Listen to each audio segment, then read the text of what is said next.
comment l'armée russe a progressé ces dernières heures dans Severodonetsk. Alors effectivement, la situation commence à être de plus en plus compliquée pour l'armée ukrainienne à Severodonetsk, puisque les Russes contrôleraient désormais 100% du centre-ville, entre 70 et 80% de l'ensemble de la ville, et même le gouverneur de la région, eh bien, il a reconnu que ces hommes avaient dû battre en retraite et notamment abandonner temporairement le centre-ville. Pourquoi temporairement? Et c'est important de le préciser, parce que les combats se poursuivent actuellement dans la ville, comme on peut le voir sur ces vidéos. Alors elles datent de quelques jours, mais on imagine que les combats sont de cette même ampleur, des combats notamment de Russes qui donnent l'avantage aux Ukrainiens parce que bien évidemment ils connaissent par cœur cette ville, mais c'est quasiment le seul avantage pour les Ukrainiens, puisque le rapport de force leur est très défavorable. On compte actuellement 10 soldats russes pour un seul soldat ukrainien, d'autant plus que les Ukrainiens manquent de munitions. Ils sont limités à 70 tirs par jour. La situation est extrêmement compliquée dans la ville, d'autant plus bien que les Russes seraient parvenus à détruire 3 ponts qui relient Severodonetsk à la ville voisine de Lysychansk. Alors, la ville serait isolée, mais pas totalement coupée du reste du pays, selon les autorités locales qui se sont exprimées il y a seulement quelques instants sur la question. Mais évidemment, ces ponts coupés, ça va empêcher d'abord le ravitaillement en matériel, en munitions, mais aussi en vivres pour les personnes qui se trouvent encore dans la ville. Dans l'usine Azot, c'est 500 civils qui seraient toujours abrités, dont 40 enfants. Les combats, là aussi, se poursuivent dans l'enceinte de ce bâtiment. Des combats particulièrement violents, comme on le voit par exemple sur cette vidéo publiée sur les réseaux sociaux. Les Russes appellent désormais les Ukrainiens soit à se rendre, soit à mourir. Il n'y a pas d'autre option. Voilà la déclaration du représentant des séparatistes pro-russes dans le Donetsk. Pourquoi l'enjeu est capital? Pourquoi il faut prendre à tout prix Severodonetsk? Eh bien, tout simplement puisque prendre Severodonetsk, ça permettrait aux Russes de s'avancer plus aisément vers la ville de Sloviansk et celle de Kramatorsk, qui sont devenus vraisemblablement les nouveaux objectifs russes. La difficulté, elle reste la même. Traverser ce fleuve, la rivière Donetsk. On sait que les Russes ont eu beaucoup du mal depuis le début de cette guerre à traverser les rivières. Ils pourraient décider de contourner cette difficulté, puisqu'ils pourraient tout simplement remonter vers le nord, là où ils se trouvent, puis s'avancer vers Sloviansk et Kramatorsk, ce qui évidemment poserait problème, puisque ça isolerait encore plus la ville de Severodonetsk. Oui, la question qui se pose ce matin, merci beaucoup Nivine, c'est de savoir si vraiment Severodonetsk est isolé ou pas. Et je me tourne vers notre député qui est connecté avec nous en direct sur LCI depuis l'Ukraine. Les forces russes ont annoncé avoir détruit le 3e pont reliant Severodonetsk à la ville voisine de Lysychansk et estime que désormais les Ukrainiens dans la ville sont bloqués et que Severodonetsk est coupé du monde. Les autorités locales disent que c'est faux, que la ville n'est pas bloquée et qu'il reste encore des voies de communication. Qu'en est-il selon les informations dont vous disposez?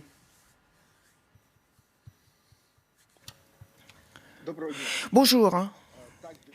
Oui, ces détails sont très importants. Mais il est important que les spectateurs en France comprennent que la Russie perd la 2e étape de la guerre. La première étape, c'était lorsqu'il voulait occuper l'Ukraine très vite et a subi l'échec total.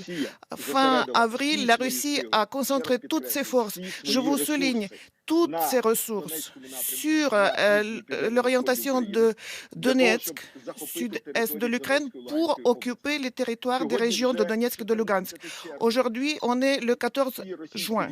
Toute l'armée russe, malgré tous leurs efforts, ne peuvent pas obtenir le résultat significatif. Bien sûr, les combats sont sanglants. Bien sûr, l'Ukraine subit des pertes importante. Les Russes gardent toujours leur dessus par rapport au nombre. Mais lorsque vous dites que les Ukrainiens connaissent bien la localité, ce n'est pas le seul atout. L'atout de nos soldats, c'est de combattre jusqu'à la mort pour défendre son pays. Cette motivation est absente dans l'armée russe. C'est pour cela que les combats continuent pour Severodonetsk. C'est pour cela que l'Ukraine maintient toujours une partie de la ville. Mais l'artillerie, la puissance de l'artillerie russe est immense. Et si l'Europe souhaiterait baisser la valeur de pertes portées par cette guerre pour l'Europe elle-même, il faut soutenir l'Ukraine. Nous avons besoin de près d'1000 obusiers, 500 chars, 2000 blindés et près de 300 systèmes de multi-lanceurs. Si nous obtenons ce prochain mois ces munitions, nous serons en parité par rapport aux forces de l'armée russe, parce qu'actuellement, l'objectif stratégique, ce n'est pas seulement contenir l'offensive russe, mais il faut se préparer à une contre-offensive pour libérer le territoire ukrainien, parce que seulement cela qui peut mettre la fin à la guerre en Europe. Vous nous dites que la puissance de l'artillerie russe est immense et vous vous adressez aux Occidentaux pour demander des armes très précises. Est-ce que vous pouvez tenir jusque-là à Severodonetsk ?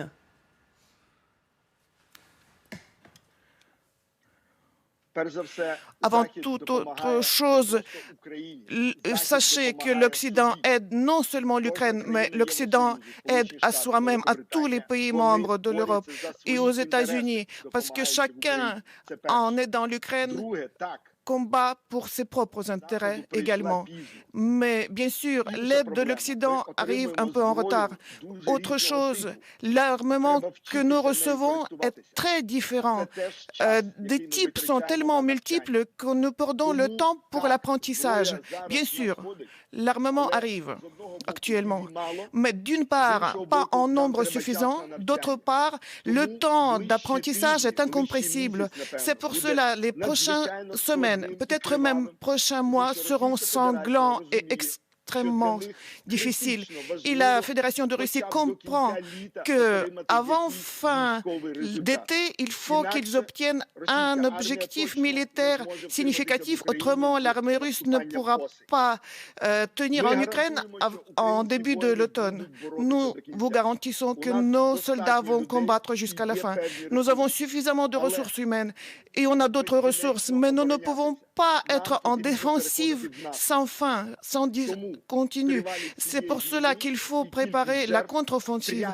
Et la durée de la guerre et le nombre de victimes dépend en direct de l'aide, de cette aide coude à coude avec tous nos alliés européens.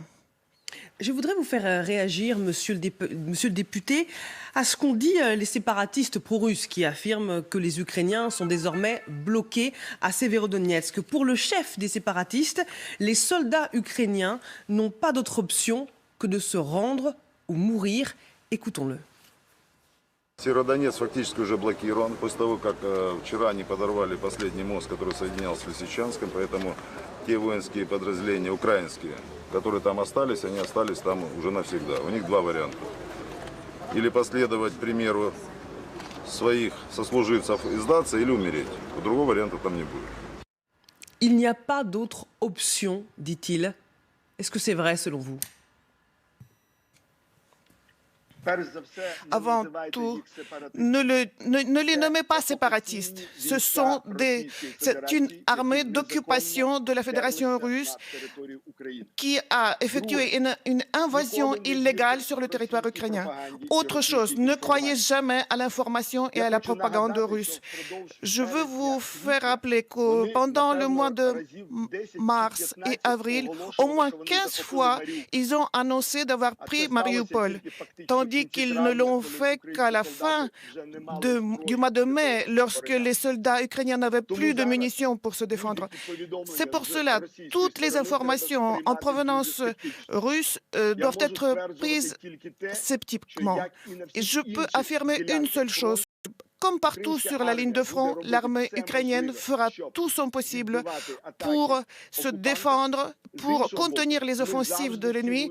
Et d'autre part, nous attachons une grande valeur à chaque vie humaine de chaque notre soldat ukrainien. Et c'est pour cela, lorsque la menace à la vie de nos soldats sera directe et nous ne pourrons pas faire autrement, on va trouver les solutions pour les sauver. Avant tout, on va sauver les vies de nos gens. C'est pour cela que les combats, pour l'instant, continuent à Severodonetsk. Les Russes ne le contrôlent pas encore. L'Ukraine continue de le défendre. Emmanuel Macron sera ce soir en Roumanie pour une visite en Europe de l'Est. Demain, il sera en Moldavie, sur la route qui mène à l'Ukraine. Est-ce que vous souhaitez qu'il se rende à Kiev ou à Odessa, qui est un port miné qui souffre du blocus imposé par l'armée russe? Et s'il vient, que doit-il annoncer?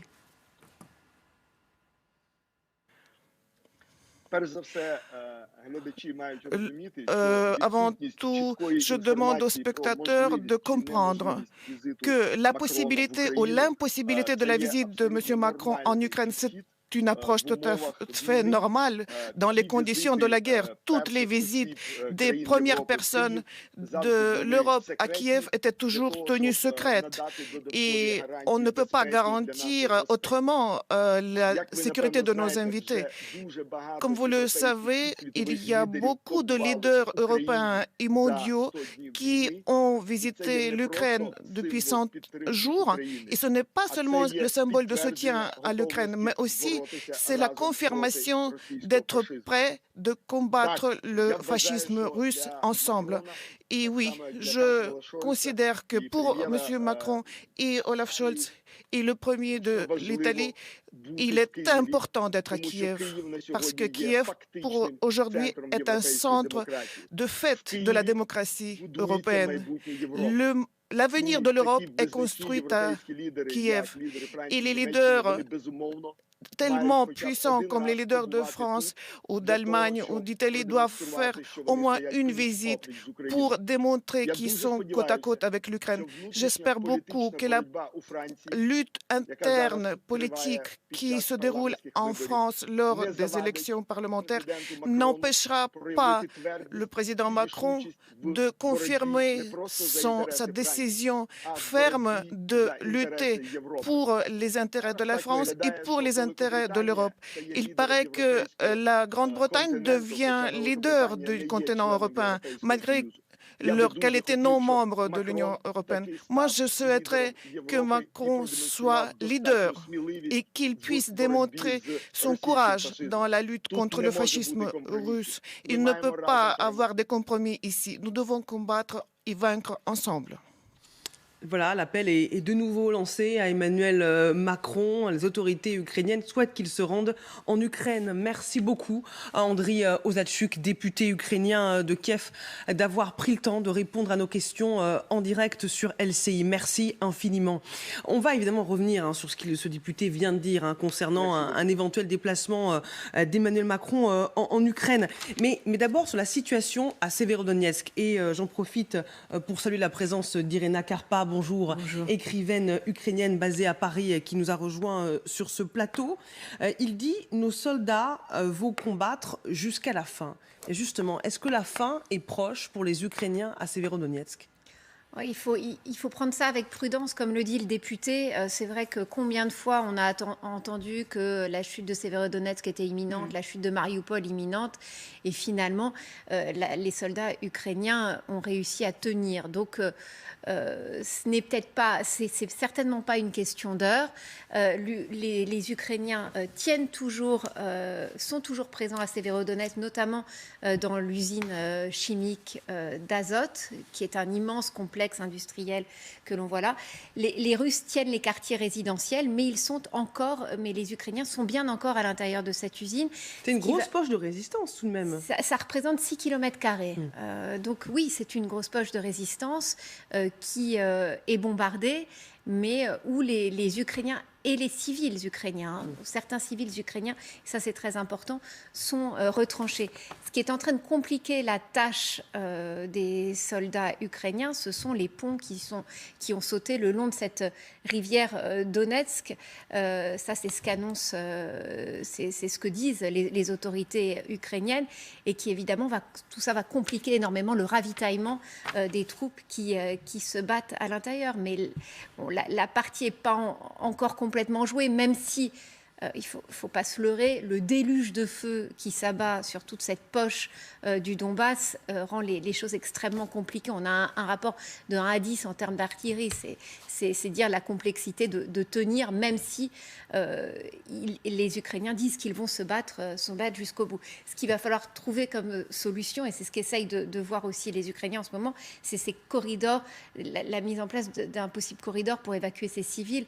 Mais on sait, et on l'a vu à Mariupol, combien il est difficile de mettre en place ces évacuations. Il y a eu des tentatives de mise en place de couloirs humanitaires. Ce déluge de feu s'abat sur la ville. Irina Karpa. Oui, tout à fait. Juste pour donner les chiffres, il y a environ 500 civils, dont 40 les enfants, ce qui n'empêche pas aux Russes de bombarder les quartiers résidentiels avec l'artillerie de gros calibre. Mais en fait, ce qu'on pense en Ukraine, c'est que les Russes, ils n'ont pas de moyens de tourner cette histoire de succès local, de soi-disant prise de Severodonetsk, en quelque chose de plus conséquent, parce qu'ils n'ont pas de moyens. Ils s'épuisent. Donc là, pour ce moment, il y a vraiment beaucoup de combats des rues, mais l'armée russe, elle perd. Là, je parle à mes amis qui sont sur le front, pas à Severodonetsk, mais ils disent qu'en fait, ils perdent les moyens. Même leur boîte médicale des Russes, et ils ont le coton qui date de 1956, par exemple. Mais ce qui est terrible, que là, tout l'Est... l'Est sud-est de l'Ukraine, c'est un énorme polygone où on essaye l'armement. Mais du côté russe, c'est l'armement qui est absolument vieux et parfois c'est interdit. C'est comme à Donetsk qu'il essaye, qu'il bombe, même les villes déjà occupées, il les couvre avec des bombes supersoniques, ce qui est interdit. Donc là, il faut attirer l'attention. Mais ce qui est bien en soi, que l'armée russe s'épuise là-bas. Ce qui est mal, que nous aussi, on s'épuise. Et vous m'avez demandé, donc là, je sais qu'on parle maintenant de l'effet de domino. Non, l'armée ukrainienne tient, ils vont tenir jusqu'au bout. Ils font tout ce qu'on peut, parce qu'on a tous l'intention de les repousser. Mais comme me disent les militaires, que c'est que pour nous, les civils, il y a des petits joies, d'accord, on contre-attaque et tout. Là, pour eux, c'est chaque fois ils perdent leurs amis. Chaque fois, ça c'est incroyable. Et donc là, je veux bien sortir ces histoires particulières de la statistique, parce qu'on parle toujours des milliers de gens. Mais vraiment... Ce que vous dites, c'est que comme l'armée russe est en train de s'épuiser à Severodonetsk, il n'est pas évident que si jamais elle remporte une victoire dans cette ville, qu'elle puisse conquérir d'autres villes du Donbass, notamment les Lysychansk. Oui, ils s'épuisent. Et en même temps, par exemple, l'armée ukrainienne, elle bouge, elle repousse, elle contre-attaque dans la région de Kherson. On n'en parle pas beaucoup, mais ils sont à 10 km de Kherson. C'est soi-disant la république autoproclamée qu'ils veulent faire les Russes. Ils veulent faire un référendum, mais nous, on garde l'espoir que ce sera l'armée ukrainienne qui va voter. Ils ne vont pas voter avec des bulletins. Je reviens juste vers les histoires des militaires, parce qu'on me pose souvent les questions sur la présence d'esprit, etc., etc.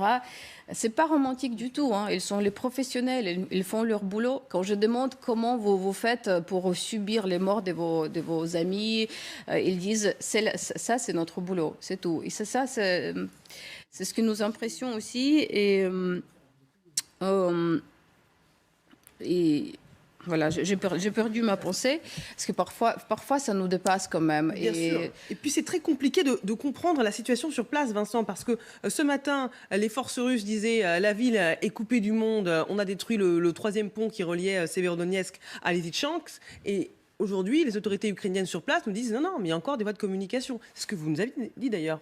Il y a cette hypothèse, encore une fois, d'une passerelle qui serait praticable pour des humains à pied et non pas pour des véhicules lourds et semi-lourds, même après la destruction du dernier des troisièmes ponts en dur.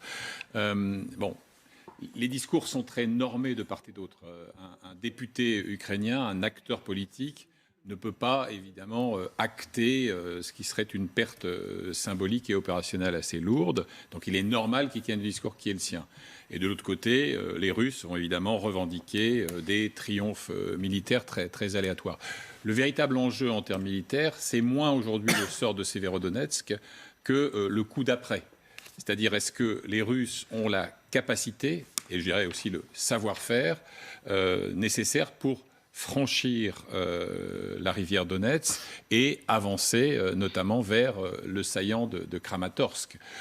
Et là, on sait que en matière topographique, il y a côté ukrainien un atout indéniable. Lysychansk est riche en promontoires naturels qui permettent de mettre en place un système défensif assez agressif pour le coup, en pilonnant en contrebas la vallée et en entravant l'avancée éventuelle de moyens lourds russes. Donc je crois que, indépendamment encore une fois de la portée symbolique d'une victoire réelle ou fantasmée revendiquée, le plus important aujourd'hui, c'est d'abord de ne pas sacrifier des soldats d'élite qui peuvent être très utiles demain, et d'organiser précisément une forme de piège. Alors un piège qui n'a rien d'une surprise, hein, c'est parfaitement attendu, c'est même très classique comme dispositif, qui en fait interdisent aux Russes de déferler vers leur prochaine cible, ce qui me paraît être une hypothèse tout à fait improbable. Et on voit à l'image des images de Lysychansk, qui est cette ville qu'on dit jumelle de Severodonetsk et qui a été bombardée hier. Général. Bon, ce qui est certain, c'est que les Russes prendront peut-être Severodonetsk, mais les Russes patinent. Les Russes patinent, ça n'est pas une victoire facile. C'est une victoire qu'ils annonçaient pour il y a quelques jours, qu'ils n'ont toujours pas réussi à prendre cette ville, ce qui prouve qu'ils ont des grosses difficultés. Ça prouve une chose sur le plan militaire, moi c'est une chose qui me fascine, c'est qu'ils ont perdu une certaine forme de liberté d'action. La liberté d'action, c'est la capacité de manœuvrer, grosso modo. C'est-à-dire, voilà, et pour ça il faut de la masse et il faut des réserves. Et visiblement, ils sont corne contre corne au centre-ville et ils n'ont pas d'autre possibilité que d'établir ce rapport de force avec de l'artillerie pure, ce qui tente à prouver qu'ils ont quand même des problèmes avec leur infanterie, avec les blindés. Alors les blindés, ça va pas très très bien dans les centres-villes, mais qu'ils ont quand même un très gros problème de masse de troupes. La deuxième chose qui me fascine également, c'est qu'il n'y a aucune tentative russe de fermer la NAS qui partirait grosso modo de Siversk au nord, Soledar ou à peu près Sloviansk, etc. Vous voyez, là, pour couper l'axe logistique qui amène vers Lysychansk et Severodonetsk, qui tente à prouver qu'actuellement, ils ont engagé toutes leurs forces dans la ville et qu'ils ne sont pas capables de faire autre chose. Voilà, donc ils auront peut-être le gain de la ville, mais là où je vous rejoins totalement, c'est que le gain de la ville n'est absolument pas le gain du Donbass, parce que franchir le Donetsk, ça sera autre chose, et que ça ne va pas leur ouvrir la porte vers Kramatorsk dans la foulée. Je pense que les combats continueront et que les Russes, les Ukrainiens ont encore pas mal d'atouts dans leur poche, notamment en établissant des combats dans la profondeur, ce qu'ils savent faire depuis très longtemps et depuis 2014. Vous restez avec nous à suivre ces déclarations troublantes et inquiétantes d'un ancien Premier ministre de Vladimir Poutine, Mikhail Kasyanov, qui affirme que Poutine n'est plus lui-même, pas sur un plan médical, mais sur un plan politique. Qu'est-ce que ça nous dit de la suite du conflit en Ukraine? Nous allons en débattre et nous allons également vous montrer ce reportage exceptionnel dans l'entraille d'Azovstal. Pour la première fois, des journalistes ont pu entrer dans les souterrains de l'usine, encadrés par l'armée russe qui contrôle la ville. A tout de suite.